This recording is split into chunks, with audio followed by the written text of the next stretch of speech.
Welcome to this module on Introduction to International Environmental Law. So before we move on to the substance of this module, let's first have a brief overview of what we are trying to achieve out of this module.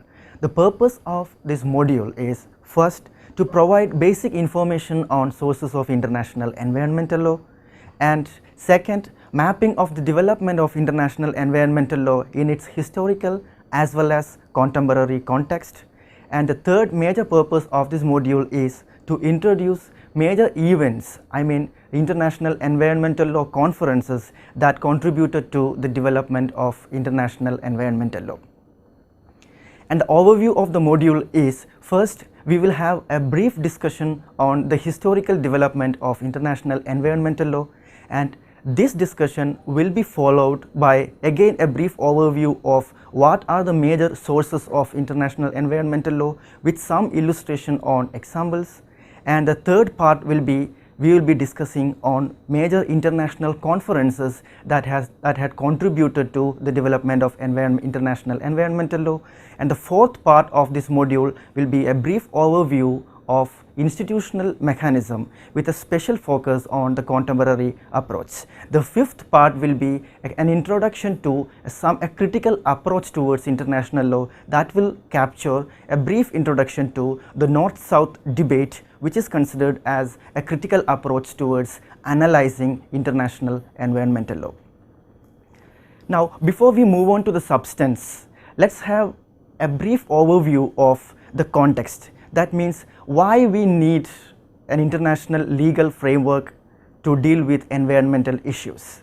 First of all, let's first take a brief mapping of what are the major problems affecting environment in general. There are several factors, so I will just pinpoint out some of the few major issues or major reasons or major causes of environmental issues at the international level. First major issue is the Industrial Revolution. Industrial Revolution means Industrial Revolution requires indiscriminate use of natural resources. It also leads to, or it also results in, inadequate and improper disposal of waste, and both these factors result in significant environmental problems. And another major cause of environmental issue is agriculture, because mainly when I say agriculture, it means use of pesticides and other chemicals, including persistent organic pollutants that are being used for increasing agricultural production. And a major part of these chemicals which are used in the agricultural productions are going back to the environment and creating a lot of problem, including pollution. And the third major factor affecting our environment is changing lifestyles and consumerism, because nowadays we use a lot of equipments and instruments, especially for example electronic instruments like refrigerators, air conditioners and mobile phones, and given the way we use extensively these instruments or equipments, and given the way we discard many of these equipments, that creates a lot of environmental problems. So altogether, the current situation is that we are facing a kind of environmental crisis. And this crisis actually led to what we call as emergence of environmentalism, both at the international level as well as at the national level. So when I say at the international level, see, there are several path-breaking moments, and which is arguably started in the 1960s and early 1970s. So I will just point out some of the major path-breaking moments that led to the emergence of what we call as environmentalism. And one is this famous book called Silent Spring by Rachel Carson, which was published in 1962. And this book was about the implications of pesticides used for agricultural purpose and how it affects the environment and public health. The second major path-breaking moment was another book called This Endangered Planet, which was published in 1972 by Professor Richard Falk. And together, among many other books and works and reports, these works together provided a kind of warning on impending environmental crisis, or the existing environmental crisis, and the likelihood of a huge environmental crisis coming up in future, and the ability as well as, and these works also warned the ability as well as inability of the international community to address these issues. And at the national level, for example, in India, we had this Chipko movement in India, and which happened in the hill state of Uttarakhand in the early 1970s. This movement was led by a local population which was against deforestation or cutting of trees by individuals and companies.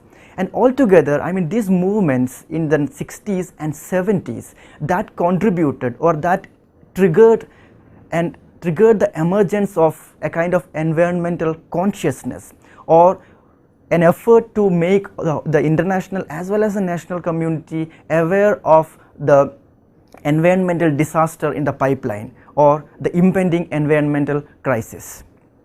And this is the crisis or the context in which we are discussing international environmental law or environmental law in general.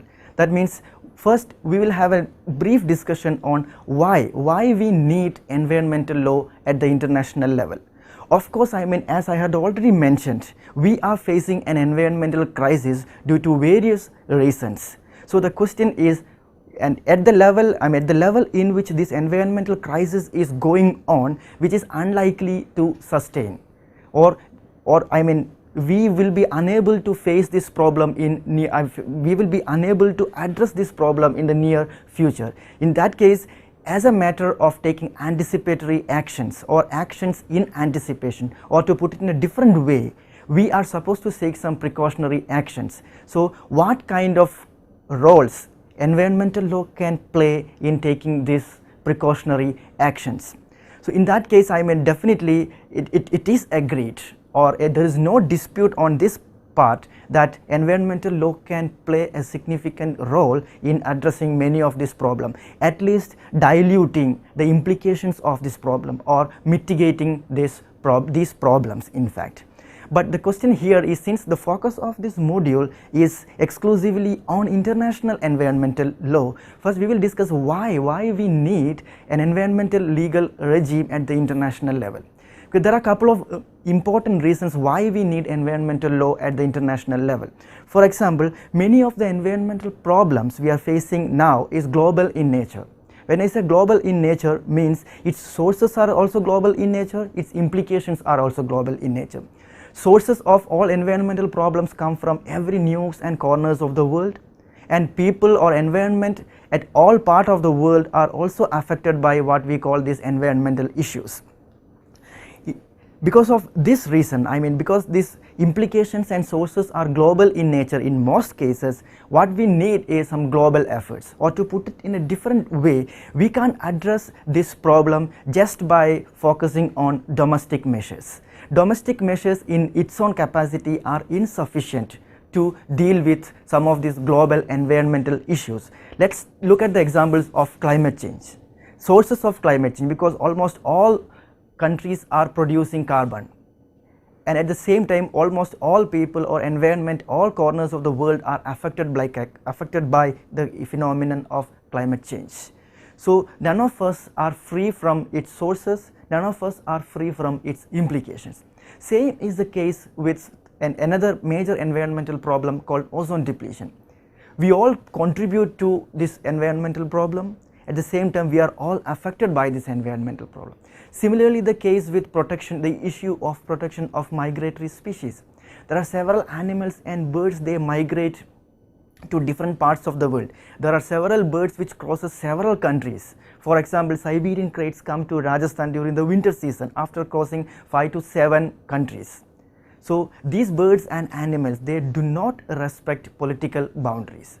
So if we want to protect some of these species or organisms, then we need international cooperation, and this kind of international cooperation can be worked, or international environmental law can be the framework that facilitates this international cooperation, or it can lay down various rules and institutional mechanism for the protection of these environmental issues or various species.